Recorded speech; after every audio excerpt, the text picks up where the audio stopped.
খুললাম খুলাতে আপনাদের সবাইকে স্বাগত জানাচ্ছি। প্রথমে অনুরোধ করছি আপনারা যারা ভিডিওটি দেখছেন তারা যারা ইউটিউবে দেখছেন তারা সঙ্গে সঙ্গে সাবস্ক্রাইব করবেন, এবং যারা ফেসবুকে দেখছেন তারা ভিডিওটি অবশ্যই বেশি বেশি করে শেয়ার করবেন। দর্শকরা, গতকাল আমি যে একটা ভিডিও করেছিলাম মঞ্জিল বড়ভূইয়াকে নিয়ে, সেটা নিয়ে একটা তীব্র প্রতিক্রিয়া সৃষ্টি হয়েছে। অনেকে আমাকে বলছেন আমি নাকি খুব সাহস করে ফেলেছি, অনেকে আবার বলছেন যে আমি মঞ্জিল সংখ্যালঘু দেখেই নাকি আমি নিউজটা এই খবরটা করেছি। যেহেতু মঞ্জিল মুসলমান, সেটা আমার নাকি সহ্য হয়নি, সেজন্য আমি এই নিউজটা করেছি। আমি একটা কথা পরিষ্কার জানিয়ে দিতে চাই যে মঞ্জিল মুসলমান না হিন্দু সেটা আমার কাছে দেখার বিষয় নয়। আমি ব্যক্তি দেখি না, আমি ব্যক্তি দেখি। কেউ যদি কোনো একটা বিষয়ে কারো নাম আসে, আমি সেই নামটা অবশ্যই বলবো, এবং সেই ব্যক্তিটা হিন্দু হলেন না মুসলমান হলেন সেটা আমার কাছে কোনো বড় কথা নয়। যাক, আমার আজকের ভিডিওটা এই ব্যাপারে নয়, কিন্তু আমি বিষয়টা আপনার সামনে আনলাম। এবং যারা এই কথা বলছেন আমাকে যে আমি মুসলমান নাম দেখে এতটা পেছনে লেগেছি, অনেকে বলছেন তথ্য প্রমাণ দিন, অবশ্যই সব কিছুই দেবো, চিন্তা করবেন না, সব কিছুই আমার কাছে আছে। সময় থাকলে যখন সময় সব কিছু পেশ করবো। এবং যারা সব কথা বলছেন তাদের যেটা মনে রাখা উচিত যে জেনে শুনে বিষ পান করবেন না, কারণ আগে বিষয়গুলো জানুন। আমি চিনিও না কে মঞ্জিল, কিন্তু আমি তাও এই বিষয়গুলো বলছি। এবং আমি শুধু বলেছি যে ঘটনাটা কি ঘটছে, আমি এখনো কোনো অন্তর্তদন্তমূলক কিছু এখন পর্যন্ত করিনি। সুতরাং এইসব কথা যারা বলছেন যে আমি মঞ্জিল মুসলমান দেখেই আমি এখানে এসে বলছি, তারা হয়তো আমার প্রতি তার ব্যক্তিগত একটা আক্রোশ আছে, অথবা তারা হয়তো আমাকে ভালো করে চেনেন না। কারণ একজন লোক ধর্মে কি হলো সেটা দেখে আবার কি লাভ, সেই লোকটা করছে কি সেটা আমার কাছে সবচেয়ে বড় প্রশ্ন। আমি কোনো বিষয়েই মানুষের ধর্ম দেখতে যাই না, আমি দেখবো মানুষটা কি করছে। আমি আর যতগুলো ভিডিও করেছি আমি কি ছেড়েছি? আমি আক্রমণ করতে আমি যেটা করব সেটা করবো। কোন ধর্মের হলেন কোন জাতির হলেন সেটা আমার কাছে কোনো বিশেষ ব্যাপার রাখে না। যাই হোক, আমার আজকের আলোচনার বিষয়বস্তু এটা নয়, আমি শুধু আজকে এইটুকুই বললাম। আর অনেকে বলছেন আমি সাহস করে ফেলেছি। আশ্চর্য, এটা সাহস করার কি হলো? আর যদি মঞ্জিল সম্বন্ধে কিছু বলা যদি একটা সাহসের কাজ হয়ে থাকে, তাহলে সেটাও তো একটা দুশ্চিন্তার ব্যাপার, সেটাও তো অবশ্যই একটা দুশ্চিন্তার ব্যাপার। যাই হোক, আমি আবারও বলছি যে আমার এই বিষয়ে কিছু বলার নেই। যেহেতু আমি কালকে দেওয়ার পর ফেসবুকে, ইউটিউবে এবং ব্যক্তিগতভাবে আমাকে ফোনে অনেক অনেক কথা বলছেন, তাই আমি আজকে এই কথাগুলো বললাম। আমি একজনকে দিয়ে বারে বারে কথা বলা আমার পোষায় না। হ্যাঁ, তো আমি মঞ্জিলকে নিয়ে যা বলার বলে দিয়েছি। তো বারে বারে একটা বিষয় ঘাটানো আমার অভ্যাস নয়, কিন্তু আজকে আমি এই জন্যই কথাটা বললাম। যারা এগুলো কথা বলছেন তাদের কাছে এই বার্তাটা পৌঁছে দিতে চাই যে আমি ব্যক্তিগতভাবে ধর্ম দেখে কাউকে আক্রমণ করা বা ছেড়ে দেওয়ার পক্ষপাতী আমি নই। আপনারা বলতে পারেন, আপনার বলার অধিকার সবার আছে, আমার যেমন আছে আপনাদেরও আছে, আপনারা যা ইচ্ছা বলতে পারেন। আপনারা কমেন্ট বক্সে আপনাদের নিজস্ব পোস্টে যা ইচ্ছা বলুন, আমার কিছু আসে যায় না। কিন্তু আমার যে অবস্থানটা সেটা আমি জানিয়ে দিলাম যে আমি ধর্ম দেখে কারোর উপর অভিযোগ আনি না, আর ধর্ম দেখে কাউকে ছেড়েও দিই না, জাতি ধর্ম থেকে কাউকে ছেড়ে দিই না। এটা হলো আমার কথা। এরপরে আপনারা যা ইচ্ছা মন্তব্য করুন, আমার কিছু আসে যায় না। যা ইচ্ছে বলুন, আমার কিছু আসে যায় না। যাই হোক, যে বিষয়টা নিয়ে আজকে আলোচনা করা শুরু করেছিলাম সেই বিষয়টাতে আমি এখন আসছি। একটা কথা উঠছে, এখন পুরো নির্বাচনটা হবে, শিলচরের পুরসভা এই পুরো কর্পোরেশন নির্বাচনটা হবে কি হবে না, এটা নিয়ে একটা বিরাট চর্চা চলছে। তো আমি যে খবরটা পেয়েছি, দেখুন, এগুলো খবর তো অনেক কিছু পাওয়া যায়। যে মুখ্যমন্ত্রী বলেছেন যে পঞ্চায়েত নির্বাচন এপ্রিলের মধ্যে হয়ে যেতে পারে, এপ্রিলের 10 তারিখের ভিতরে পঞ্চায়েত নির্বাচন হয়ে যেতে পারে। তো এপ্রিলের মধ্যে আবার অনেকে ভাবছেন যে এপ্রিলের মধ্যেই হয়তো পুরসভার নির্বাচন, পুরো নির্বাচনটাও শিলচরে হয়ে যেতে পারে। এটা একটা অভিমত শোনা যাচ্ছে, এবং এটা অনেকটা সঠিক হতেও পারে। তবে পঞ্চায়েত অথবা কিছু আগে বা পিছিয়েও করা হতে পারে, এরকম একটা ঘটনা ঘটতে পারে। আবার এমনও হতে পারে যে এখন নির্বাচনটা করানো হলোই না। আবার একটু আগে একটা বিবৃতি বেরিয়েছে যে বিভিন্ন পরিষদীয় নির্বাচনগুলো, যেমন মিসিং পরিষদীয় নির্বাচন, তারপরে এগুলো বিভিন্ন পরিষদীয় নির্বাচনগুলো যেগুলো আছে, এগুলো সেপ্টেম্বর এবং অক্টোবরে হবে। তো সেপ্টেম্বর অক্টোবরে পরিষদীয় নির্বাচনগুলো করানো হচ্ছে। বিভিন্ন স্বশাসিত পরিষদ যেগুলো আছে এগুলোর নির্বাচন হচ্ছে, কিন্তু পুরো নির্বাচন সম্বন্ধে কোনো বিবৃতি এখনো জারি করা হয়নি। তো তাই কিন্তু পঞ্চায়েত নির্বাচন হবে এটা কিন্তু আভাস দেওয়া হয়েছে এর মধ্যে। তো এটা হলো একটা ঘটনা। তবু আমি বলবো যে পঞ্চায়েত নির্বাচন হয়ে যেতে পারে এটা, কিন্তু পুরো নির্বাচন সম্বন্ধে একটা অনিশ্চয়তা কিন্তু থেকেই গেল।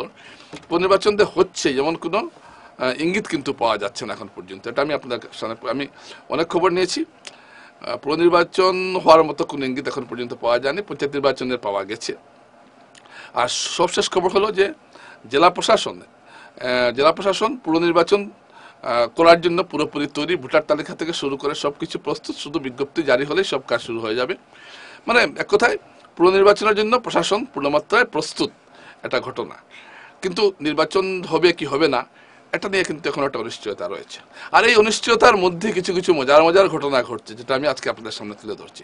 আপনাদের মনে আছে মাস দুয়েক আগে আমি বলেছিলাম যে সার্টিফিকেট, যে এবার জানেন যে পুরো কর্পোরেশন নির্বাচনে দাঁড়াতে গেলে স্নাতক সার্টিফিকেট বাধ্যতামূলক। আপনি তো যারা তো ওদেরকে স্নাতক সার্টিফিকেট নেই, তো ইদানিং দেখা যাচ্ছে বিভিন্ন ওয়ার্ডে দেখা যাচ্ছে যে স্নাতক সার্টিফিকেট অনেকেই তৈরি করে ফেলেছেন। আমি কয়েকটা ওয়ার্ডের নামও বলতে পারি, তবে বলছি না কারণ আমি আগেও বলছি যে ব্যক্তিগতভাবে কাউকে আঘাত করা আমার উদ্দেশ্য নয়। কিন্তু মালোগ্রামের কিছু ওয়ার্ড, নিউশিলচর এলাকার কিছু ওয়ার্ডে আমি এরকম কিছু লোককে দেখতে পাচ্ছি যারা জাল সার্টিফিকেট বলবো না, যারা সার্টিফিকেট নিয়ে এসেছেন কোনো একটা জায়গা থেকে। হয়তো তারা কোনো ওপেন ইউনিভার্সিটির সার্টিফিকেট আনতে পারেন, অথবা ভুয়া সার্টিফিকেটও হতে পারে। কারণ কেউ এদেরকে সবাই চেনেন, এবং এরা যে গ্রাজুয়েট নন এ সম্পর্কে সবাই নিশ্চিত। হাওয়ার থেকে তো কেউ গ্রাজুয়েট হতে পারবে না। তো আপনারা যারা নিয়ে এসেছেন তারা হয়তো এই সার্টিফিকেট দিয়েই মনোনয়নপত্র পেতে চাইবেন, দলীয় মনোনয়নপত্র বেশি, বিজেপির মনোনয়নপত্রের চাহিদাটা এখন দেখা যাচ্ছে বেশি, তো বিজেপির মনোনয়নপত্র কংগ্রেসেরও আছে, পেতে চাইবেন। তো প্রশ্ন হলো যে শুধু সার্টিফিকেট আনলে তো হবে না। মুখ্যমন্ত্রী হিমন্ত বিশ্ব শর্মা বলেছিলেন যে মাইগ্রেশন সার্টিফিকেটটাও লাগবে, অর্থাৎ দুটো তো একসঙ্গে। আপনি যদি অন্য জায়গায় গিয়ে যদি পড়াশোনা করেন তো এখান থেকে মাইগ্রেশন সার্টিফিকেট নিতে হবে আপনার একটা ইউনিভার্সিটিতে গেলে, ওপেন ইউনিভার্সিটি যেটা নিয়ম। তো সেই নিয়ম মানতে গেলে প্রত্যেকেরই মাইগ্রেশন সার্টিফিকেট লাগবে। যদি ত্রিপুরা থেকে কেউ এখানে এসে পড়াশোনা করেন, শিলচরে এসে, তো তার মাইগ্রেশন সার্টিফিকেট লাগবে। বা এখান থেকে গিয়ে যদি কেউ ধরুন ত্রিপুরা পড়াশোনা করে বা দিল্লিতে, তো এখান থেকে মাইগ্রেশন নিয়েই তার সেখানে যেতে হবে। তো এই ধরনের বিভিন্ন এই সার্টিফিকেটগুলো দেখাতে হবে। তো এগুলো কি সম্ভব হবে? তাই যারা এগুলো করছেন তারা খামোখা করছেন এটা বলতে পারি, এবং তারা যে কোনো মুহূর্তে ধরা পড়তে পারেন, এটা একটা ঘটনা। তো আর এইসব বিশেষ করে রাজনৈতিক দলগুলোর এইসব বিষয়ে নজর রাখাটা খুব জরুরি। কারণ যে কোনো সময়ে কিন্তু এইসব কারণ যদি কোনো কারণে এই ধরনের কোনো প্রার্থী বিজয়ী হয়ে যান, পরবর্তীতে দেখা যায় তার সার্টিফিকেট জাল বা তার সার্টিফিকেটটা সঠিক নয়, তাহলে কিন্তু দল হিসাবে যে দল তাকে মনোনয়ন দেবে সেই দলের বদনামি হওয়ার কিন্তু একটা বিরাট ভয় রয়েছে, অথবা তারা ভালো করে যাচাই করতে পারেননি। কিন্তু একটা রাজনৈতিক দল যখন টিকিট দেবে তখন নিশ্চয়ই এগুলো বিষয় ভালো করে যাচাই করবে। এমন তো আর কেউ সাংঘাতিক নন যে তিনি 8 ফার্স্ট তাকে যে কোনো মতে জিতাতে হবে বা তার টিকিট, এমন তো আর কোনো দায়ভার পড়েনি, বা এমন কোনো দুর্দিন আসেনি কোনো দলেরই যে একজন এমন কোনো সাংঘাতিক কোনো ব্যক্তিও কেউ নেই 8 ফার্স্ট বা 9 ফার্স্ট যে তিনি পৃথিবী উদ্ধার করছেন। তো এইসব ঘটনা এসব কিন্তু দেখার কথা। আবার এটাও ঠিক যে স্নাতকের যে সীমারেখাটা রাখা হয়েছে, এর ফলে অনেক যোগ্য যারা পুরো নির্বাচনে প্রতিদ্বন্দ্বিতা করতে চাইছেন, অনেক যোগ্য লোকরা বঞ্চিত হবেন। অনেকে, এটাও একটা ঘটনা, এটাও একটা একদিকে ভালো, সব কাজের একটা ভালো খারাপ আছে। অনেক যোগ্য জানি আমি শিলচরে আছেন যারা পুরো নির্বাচন বা পুরো রাজনীতিটা খুব ভালো করে বোঝেন, কিন্তু তারা স্নাতক নন, কিন্তু খুব পরিশ্রম এবং কাজের। এই ধরনের অনেকে এবার বঞ্চিত হচ্ছেন। তো এটা কিছু করার নেই, এটা যখন সরকার আইন করেছে, আমাদের দেশে সবকিছুই একটা অদ্ভুত। যারা আইন তৈরি করেছেন তাদের মধ্যে কিন্তু, অর্থাৎ বিধানসভায় আইন তৈরি হয়েছে, সেই বিধানসভায় কিন্তু আবার আপনি যদি টিপসই ছাপা হয় তাহলে আপনি বিধায়ক হতে পারবেন, আপনি MA PhD হলেও বিধায়ক হবেন, আর টিপসই হলেও বিধায়ক হতে পারবেন। কিন্তু পুরসভায় এসে আপনি পারছেন না, পুরো নির্বাচনে আপনি পারছেন না, আপনাকে স্নাতক হতেই হবে। তো এটা আমাদের দেশে এই ধরনের কিছু চলছে, এটাই আমাদের দেশে একটা বৈচিত্র্য। যাই হোক, এই যে একটা যে জাল সার্টিফিকেট নিয়ে যে একটা দৌড়ঝাঁপ, এবং জাল সার্টিফিকেট এবং কোথাকার কোন জায়গায় ভুইপুর সার্টিফিকেট নিয়ে যে একদল ঘোরাফেরা করছেন এবং মনে মনে ভাবছেন তারা টিকিট পেয়ে যাবেন, তারা কিন্তু তাদের জন্য একটু করুণাও হয়। এই সার্টিফিকেটগুলো আনতে হয়তো তারা অনেক টাকা খরচ করেছেন। তো এই যে প্রথমেই অসাধু উপায় অবলম্বন করাটা কেন?